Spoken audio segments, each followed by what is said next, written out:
This podcast is sponsored by xGrowth. xGrowth is the APAC ABM agency. If you and your organization are looking to land and expand enterprise and mid-market deals, xGrowth is the agency to help. xGrowth works with a wide range of international and global technology vendors, service providers, and B2B SaaS companies. If this sounds like something you're interested to know more about, make sure to check out xGrowth at xgrowth.com.au. That's xgrowth.com.au and chat with the APAC ABM agency.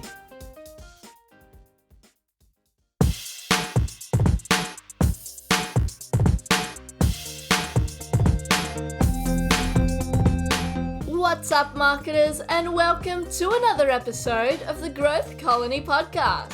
I'm Liza from xGrowth to tell you that each episode we bring in B2B leaders to chat about how you can achieve those everyday wins in the marketing world. Whether you're new to the B2B game, working at a leadership level, or even just showing some interest, we know you'll love the episode. So grab a drink, get comfy, and enjoy the show.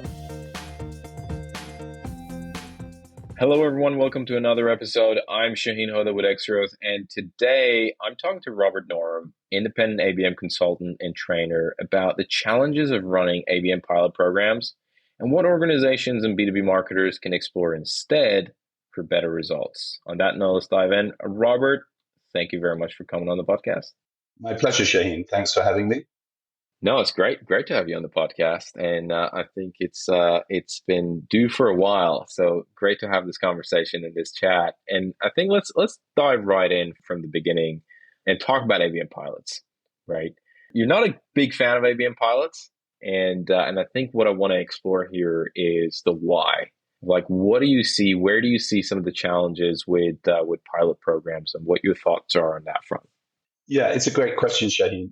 And I mean, clearly companies need to start somewhere. So it's not like I'm, religiously anti-pilot. But I think the key thing is that companies need to think of ABM as a strategy, and they need to think about how they're going to adopt that in their organization and make it as real as possible.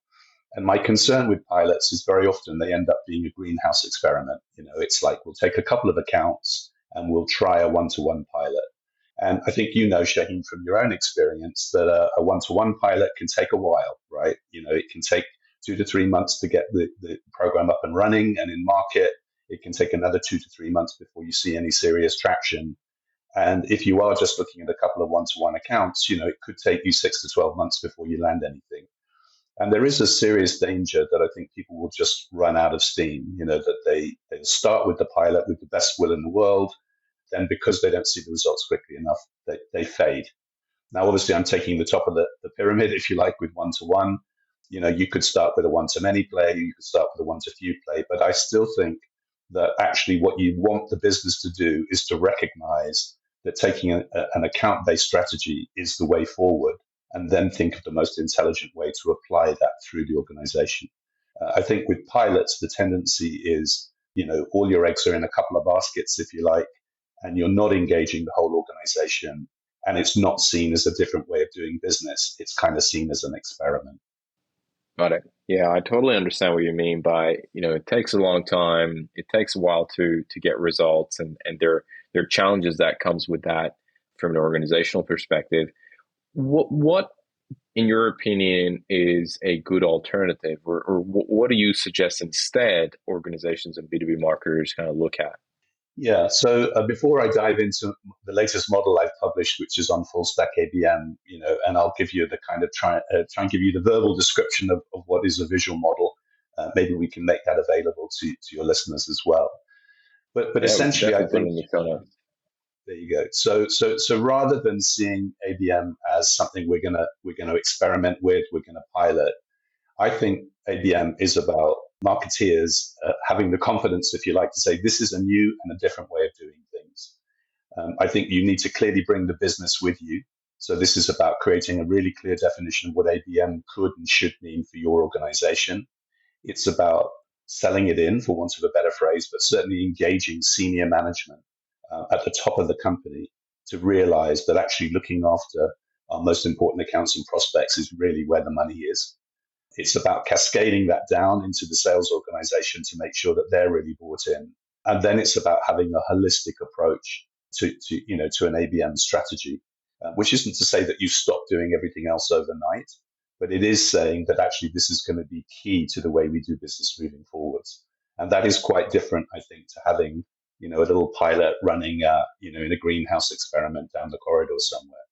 So from my perspective, it needs to be, I won't say a company change transformation program, if you like, but it needs to be something where we say fundamentally, we want to focus on our top 50, our top 100, maybe our top 200 key accounts for growth. And clearly there needs to be a new business pipeline as well. So we need to think about where the new accounts are going to lie. So I hope that makes sense. I don't know if there's anything you want to throw back at me on that one. Otherwise, I'll explain what I mean by a full stack ABM model. No, I think that makes sense. So you're suggesting that, hey, instead of like looking at one-to-one or even just one-to-few, whatever it is, look at the most valuable accounts and then build what we're going to dive in right now. Build the ABM, the full stack ABM model on top of that. Is that correct? So look at the most valuable. Hey, there are 100 accounts that are most valuable, and then build a program on top of that. Is that correct? There's a slight change to that, which I'll kind of unpack, if you like, with this full stack ABM model. Let's do it. Let's talk about a full stack ABM and like how do you define that? Yeah. So for me, full stack ABM is putting ABM front and center to your entire marketing strategy. It starts, if you imagine a virtual target, and think of the outer ring, we're starting with the total addressable market.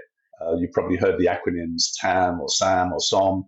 So whether it's total addressable market, sales addressable market, or sales obtainable market, obviously each of which is a subset of the other, you need to start with the big picture. And in most organizations, most B2B organizations, they're going to perhaps be looking at 1,000 accounts as their total addressable market, maybe 500. Clearly it could go up or down. But you need to have a view of, well, what is the total addressable market and what are we already doing in that space to raise awareness of our brand? There could be brand positioning and advertising and social. You might be doing SEO and PPC. You're going to be looking at inbound marketing. So that's the phase, if you like, pre-ABM. For me, then, the first level of ABM, if you like, that you would come into would be one-to-many. And for me, one-to-many is effectively the new demand gen. You don't want to be doing demand gen to companies that you don't want to do business with. So select from your total addressable market the companies that you want to go after, and then think of an intelligent way to land in those accounts in a way that's obviously as relevant and personalized as you can make it if you're still doing it at scale. So you might be thinking about using an intent platform to help you identify those accounts from total addressable market into one-to-many. You'd probably be working with the sales team to work out, where are their target accounts. You might be using tools like Ocean.io, which helps you identify lookalike accounts to your existing business. But I guess the key thing is you're not doing demand gen on a generic basis. You're doing it to named accounts that you've chosen for the program for a particular reason. Now, we could get into, well, how many accounts are in your one-to-many program? Ideally, I'd say it's not a huge amount. It might be 100 or 200. Some companies might be shooting for 500. And if you're using an intent platform, obviously, then at least you can sieve, if you like, and look for interest and intent in your topics or the fact that people are in market. So if you imagine this target, we started with total addressable market. We've come into one-to-many ABM, which are now named accounts in our demand gen program. And then we come into the next layer, which is one-to-few. Now, most companies are doing industry marketing to some degree. They have vertical messaging, they have propositions for different segments and so forth. But this is about basically turning that industry marketing or putting it on steroids, if you like, to say, let's look at the top 10 or 15 accounts, maybe 20 at the top end of that, who might be existing customers that we need to upsell and cross-sell to. They might be really major accounts that we want to break into. So that now becomes a one-to-few play, looking at an industry segment typically and creating a really bespoke approach, looking at doing research and insight into the sector, understanding the business drivers and pain points for that particular industry, and then landing personalized communications into key named stakeholders within those accounts. And then if you come right into the sweet spot, you've obviously got the center of our target, which is one-to-one. And this would be where I'd say, you would cherry pick your top 5, your top 10 accounts, typically existing customers that are really large that you want to protect and grow. And that's where you would have a one-to-one approach. And curiously, when I unpacked this model with Andrea Clapworthy, who I know you know from Fujitsu, she said, actually, Robert, I think there's even a target in the center of your target, which is DBM, which is deal-based marketing, obviously. And that's where you would be saying, well, look, there are a couple of bids or there are a handful of bids in play right now. How can we use one-to-one ABM and that methodology to help us? So I hope that doesn't sound too complicated, but if you think back to this sort of positioning of ABM at the center of your marketing strategy, it says start with total addressable market, identify your target accounts and go after them with a one-to-many play. Think about one-to-few in the context of your most important verticals and the most compelling accounts that you have that you need to grow or new accounts you need to break into, and then have one-to-one, if you like, for the full-on play to your biggest and largest accounts. Now, it's not to say you have to take that direction of travel. Some companies might start with one-to-one and then gradually scale out. Other companies obviously would come from the outside in.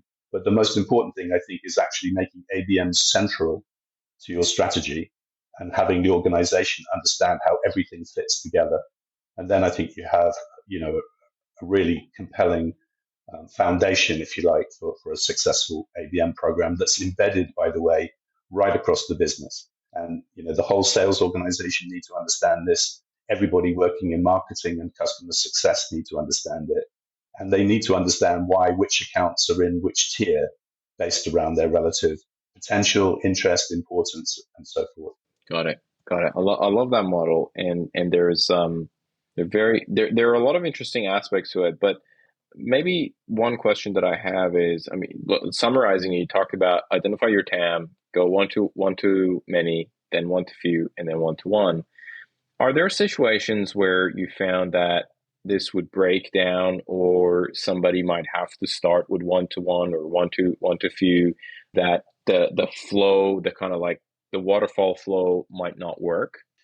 Yeah, I think so. I think I do actually have a model which isn't the target. It is the waterfall flow, sorry. And that sort of starts at the top, as you might imagine, with the pre-ABM phase of total addressable market, and then gradually sequences down.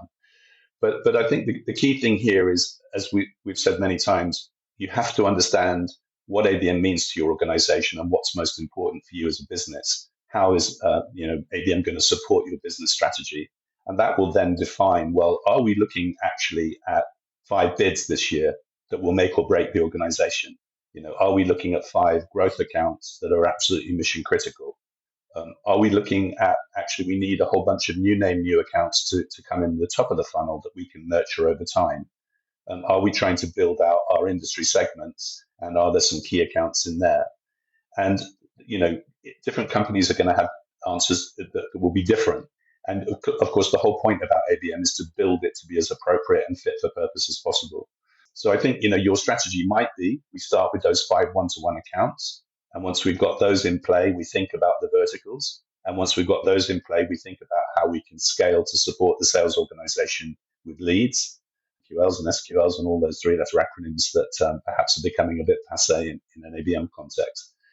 But it's really about making value judgments. And it's not to say these things are mutually exclusive. We might say we want a blended program. We're going to focus on these 5 one-to-one accounts in year 1. We're going to focus on these 3 verticals, looking at 10 to 15 accounts per vertical. But we know we need some fresh blood, if you like, and some new opportunities. So we're going to be doing some one-to-many ABM, which, of course, in the old days, people would think of as demand gen. So from my perspective, it's almost like a kind of concertina. You have to work out, well, what's most important to us at any particular moment, and what is our strategy as an organization? Is it about growth? I had a call with a client yesterday, and he said, frankly, we don't need to win any new clients. We just need to grow the clients we have. Now, that's a massive enterprise play, and of course, these accounts are worth multiple millions. If you're looking at ABM, and you have a lower average contract value or annual contract value, average order value, then clearly you're going to need to be thinking about perhaps being lighter on your feet and generating more opportunities. So I think it's a balancing act, but the main thing, I guess, is just this thing of ABM not seen as something that we do alongside all our other marketing activities. If you think of a sort of brand house, for me, ABM is the roof. It's the strategy, and then we decide, well, what's our go-to-market? What are the marketing disciplines we're going to use to deliver on that? And of course, what's most appropriate from the perspective of one-to-one, one-to-few, one-to-many, or a blended approach to those things. Got it. Robert, you talked about the importance of getting the leadership on board. In fact, that was, I think, one of the first you talked about. You talked about defining the ABM, and then right after that, you said it's very important to engage the senior leadership, and then sales, and then having a holistic approach.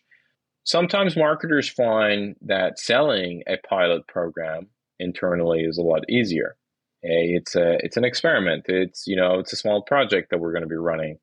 What is your suggestion, or how do you suggest with regards to engaging and bringing on board the senior leadership team? What is your suggestion in terms of selling this approach, which is a lot more? It's a bit more elaborate. It is more effective, but it also requires a bigger lift. What is your suggestion on that front in terms of marketers being able to convince leadership to move in this direction? Yeah, great question.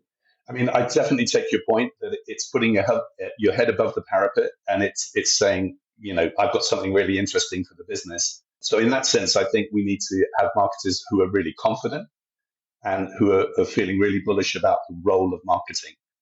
If I told you once, I could tell you 100 times I've had conversations over the last 10 years of marketeers saying, the sales team are the hunters. They're the guys that bring in all the revenue. They're the heroes, and we're the sort of support unit.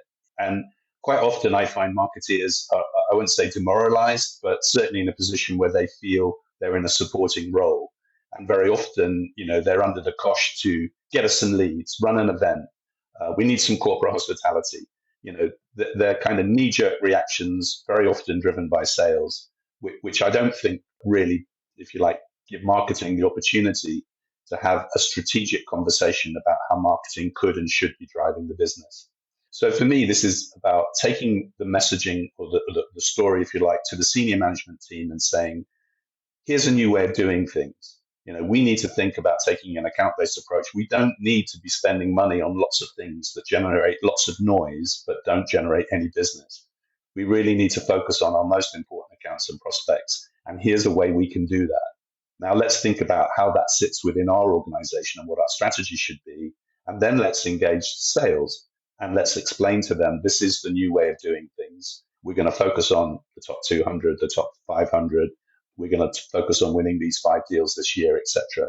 And marketing are not going to be kind of passive observers to that. They're not going to be, we need a new PowerPoint deck for next week, or can you get me some leads for this? They're going to actually be at the top table at the beginning of the conversation saying, how are we going to segment our customer base this year? And where's the growth going to come from? And if 80% of your revenue is going to come from existing accounts, guess what? That's where marketing should be focusing 80% of their revenues, or their spend, I should say. And so from that perspective, I think it's about having the confidence to take this positioning for ABM to the top of the organization, getting their buy-in, of course, shaping it in collaboration with leadership, and then, of course, engaging with the sales team in a way I think that's fundamentally different to the way most marketing organizations work with sales today. Very interesting.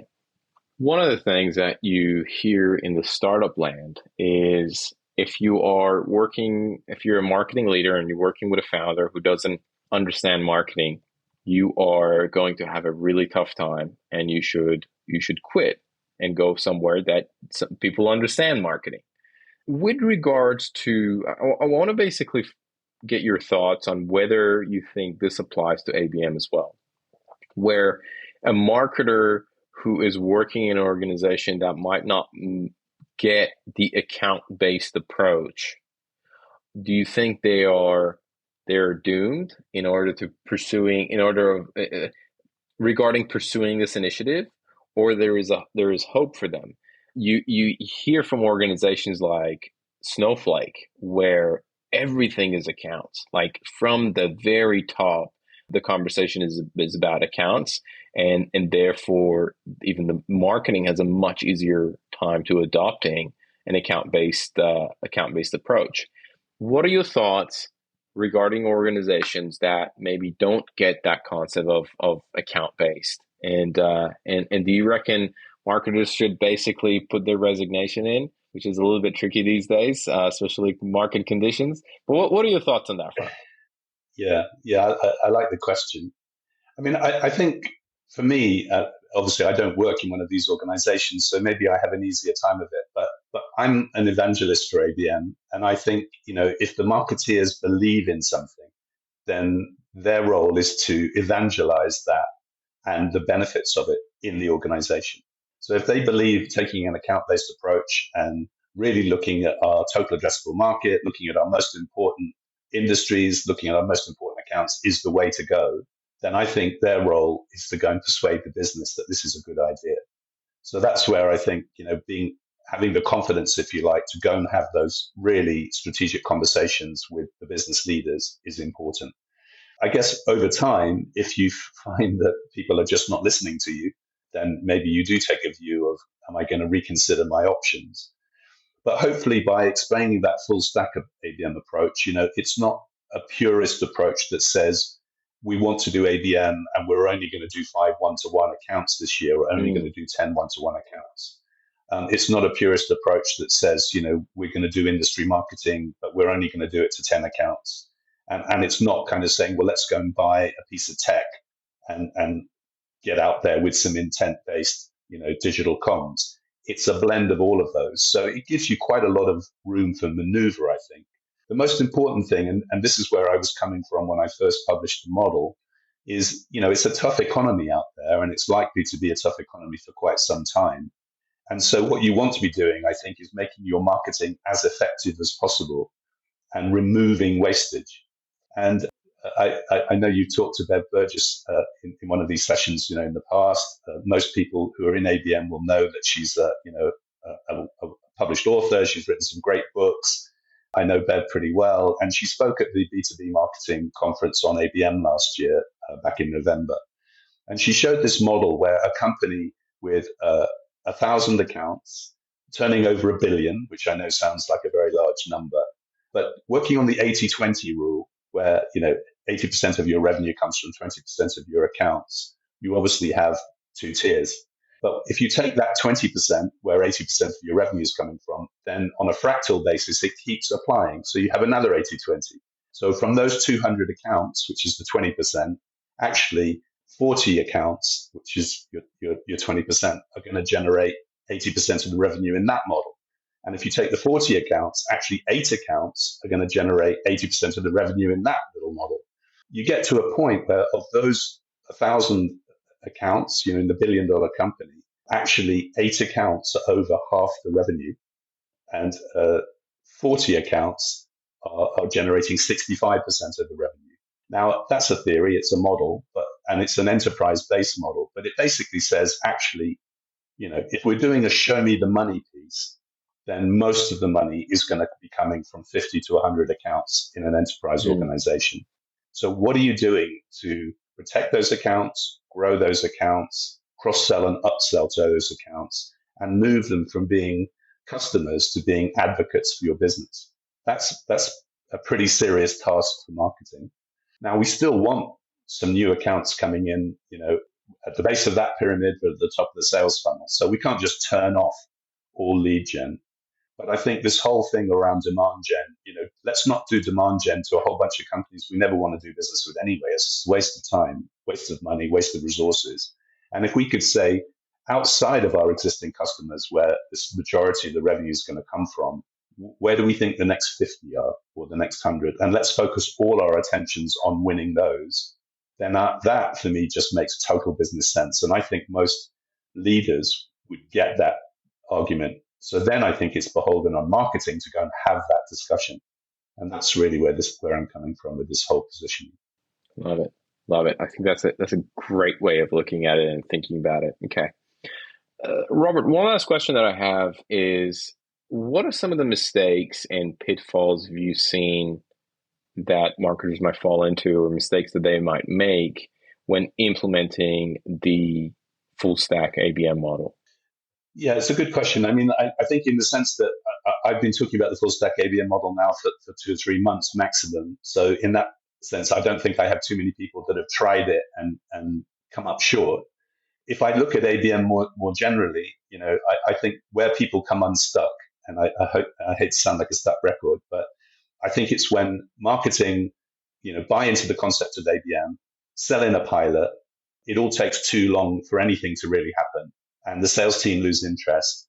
And everybody says, well, that was an interesting experiment, but it hasn't worked. So I think from that perspective, not really showing that the art of the possible from an ABM point of view, and maybe not having the confidence to go big, but those little pilots, that don't necessarily show results quickly. That's, I think, something that a lot of people wrestle with. And then the enthusiasm for ABM just kind of wanes. I think the flip side of that is other companies say, we're going to do ABM, and we're going to go and buy a piece of tech. I won't actually name the vendors, but I think you know them pretty well. And, they buy the tech, they invest a reasonable amount of money in that. And then they have a one-to-many program, maybe looking at hundreds, sometimes even thousands of accounts. And it's such light touch ABM. It's essentially reverse IP targeting, it's intent-based stuff, it's serving up digital comms, and it isn't really showing the true value, if you like, of strategic ABM. So in that context, I think, it's not to say it's wrong, but I think it's just a sort of simple tick box exercise. We bought a piece of tech, we're going to be using intent, we're going to be driving digital marketing, we're going to be back almost in the MQL territory of, well, we hit 1,000 accounts and we got 80 leads. Here you go, sales, knock yourselves out. But that isn't, really showing the true value of ABM, I think. So I think you could come at it from either angle. In one sense, it's experimenting with perhaps a one-to-one or a one-to-few program on a couple of accounts or sectors, and not really doing it in a way that the whole organization has bought in. And then I think the other route is we're taking a tech-driven approach, and it's all about scale. And as you probably gathered, the full stack approach isn't an either-or. It's a combination, and it's a blend based around what you're trying to achieve and why. Got it. No, that's fantastic. Do you want to be a part of something great and receive greatness in return? Well, with the help of Media Collateral, xGrowth is creating the State of Account-Based Marketing in APAC report for 2023. Be a part of this industry study and get the opportunity to win a free consultation with xGrowth's ABM experts on how you can optimize your ABM strategy. And all it takes is filling out the survey located in the pod description. Want to hear about more greatness? Well, by filling out the survey, you'll get immediate access to download our ABM Essentials pack and get an exclusive pre-release copy of the report. So what are you waiting for? Click the survey link to get started. Robert, before we wrap up, I got some rapid fire questions that I want to kind of go through with you. You good to go through those as well? Yeah, I'll give anything a shot, Shaheen. I did notice some of them were about reading books and things, which I don't read too many books these days, but I'll give it my best shot. Sounds good. So the first question, like you mentioned, is what is one resource? And it doesn't have to be a book. It could be a blog, a podcast, a talk, whatever that has had a profound impact on you, whether professionally or personally. What comes to mind? Well, as an ABM propeller head, as you know, over the last 10 or 11 years, I've mentioned Vivek Burgess already. I would say anybody that's even remotely interested in ABM should go and read one or more of her books. I started out with the Practitioner's Guide to ABM several years ago, and it's been a great, sometimes it gets called the Bible of ABM, but it's been a great asset. And over the years, she's brought out a couple of other books, Executive Engagement Strategies. I just did a webinar with her, a masterclass last week on Propolis. And we talked through that. So that's pretty interesting. And the most recent book is Account-Based Growth, which starts to put ABM in the context of the wider business and actually shows that marketing is really only one component of ABM and sales is only one component. There are several others that are mission critical. So I think from an account-based marketing approach, those would be the things I refer to most. Back in dim distant past, I remember Geoffrey Moore's Crossing the Chasm was like almost like the equivalent of the Bible back in the 90s. And I certainly spent a lot of time looking at that book. And in fact, had him come and speak at one of our agency gigs and so on. So that was quite an important book for me. Love it. So, I don't know if those are the sorts of things you're thinking of, but yeah. No, very helpful. Very helpful. No, thanks for that. Okay, question number 2 is, if you could give one advice to B2B marketers, what would it be? I think have courage, have confidence, have courage, believe in yourself, and don't get put on the back foot where you're constantly on receive mode, events, leads. I mean, the old cliche is we need some umbrellas, we want a golf day, get us some mugs. Marketeers should be taking a strategic role in the organization. Marketing should be seen as strategic differentiators for the business. And from that perspective, I think it's realize the value of who you are and what you do, and fight your corner. You don't have to get yourself fired and you don't have to get into punch-ups, but have the confidence to really go out and put your thoughts in front of people in a compelling way that change the way they see marketing. Question 3 is, you mentioned a few, but I'm going to ask the question again. Who are some of the influencers that you follow? I'm not sure that I've really got too many influencers. I mean, I spend a lot of time on B2B Marketing's online community, which is Propolis, and I have a team of experts there who I kind of would call my peers. Shane Redding has been in the industry for many years. He's a sort of strategic thinker. Barbara Stewart is a sort of thought leader on CX. And my other colleagues, on the experts team are all very smart people. And we connect with each other, online, in person, and elsewhere on a regular basis. So I think that's key. I don't want to sound like I'm a Bev Burgess nut, but clearly I follow her and her team, and the Inflection Group, which is her new business, has been putting out a lot of content and has a team of really highly experienced ABMers who all come from client-side positions. So I would suggest, whether that's people like Dorothea Gosling, who I think you've probably spoken to in the past, or Jacqueline Gummer, these are sort of people who become personal friends, but they're also, very well connected when it comes to ABM. Fantastic. Last question is, what's something that excites you about B2B today? Just the never-ending potential, I think. For many years, B2B was almost seen as the poor relation to B2C. But I actually think that B2B is far more challenging, and I think actually has the value to deliver, significantly more value to a lot of organizations in many ways. So I think that the potential for B2B, for example, at the end of this month, I'm going to B2B Marketing's Ignite event. There's going to be like 1,000 people there. There are going to be keynotes. There are going to be multiple streams. The following day is going to be roundtables, discussions, training. It's a really lively place to be right now. And, we could talk about things like AI coming in. Nothing ever stands still. You have to keep on your toes. And from my perspective, I think B2B marketing is probably the most exciting form of marketing that people can or should be doing right now. I love it. I love it. A true B2B'er. Robert, it's been awesome to have this conversation. Thank you so much for coming on the podcast and for all the insights that you've shared. My pleasure, Shaheen. It's great to catch up again, and look forward to staying in touch with you. I probably should have put you down as an influencer because I watch your stuff as well. You're being too kind now, Robert. You're being too kind. No, really appreciate it, Robert. Thanks again, and looking forward to the next chat. Good stuff. Thanks, Shaheen. Today's episode of Growth Colony was produced by Alexander Hipwell and Liza Maywald. It was edited by Dave Samito with additional editing by Liza Maywald and music arrangement by Alexander and Liza. Special thanks to Tina Wabe. We couldn't make the show without you. Growth Colony is hosted by Shaheen Hoda, Director of Growth at xGrowth. If you enjoy the podcast, please subscribe and give us a rating on Spotify or Apple Podcasts. Do you think you'd be a great guest or just keen for a chat? Send through an email at podcast@xgrowth.com.au. That's podcast@xgrowth.com.au. That's all for now. We'll catch you next week, right here on Growth Colony.